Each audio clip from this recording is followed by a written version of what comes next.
153 Franklin Street à Tribeca. C'est la nouvelle adresse très surveillée de Dominique Strauss-Kahn.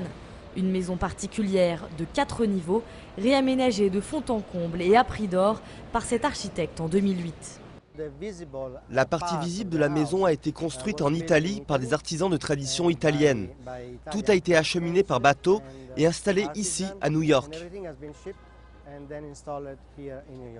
Parmi les attractions de ce palace, loué 50 000 $ par mois, une chambre en cuir et en daim, une cave à vin et même une salle de cinéma.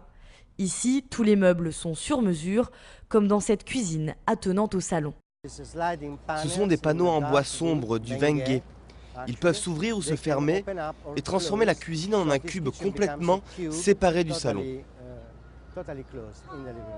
Et si l'ancien directeur du FMI n'a pas envie de cuisiner, la police lui laisse le droit de se faire livrer ses repas. Il peut profiter des bonnes adresses de ce quartier huppé. Le meilleur restaurant juste à côté, c'est Nobu. Et puis il y a Babies. Ici, il y a ce qui se fait de mieux. Et si je devais être en résidence surveillée, c'est ici que j'aimerais habiter.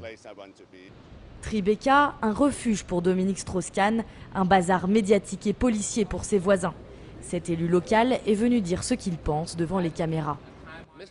Monsieur Strauss-Kahn devrait sortir son chéquier et rembourser à la ville le coût intégral de son train de vie de palace.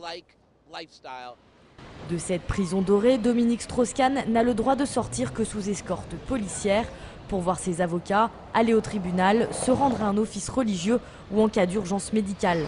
S'il décide de plaider non coupable, c'est derrière ses fenêtres qu'il attendra son procès.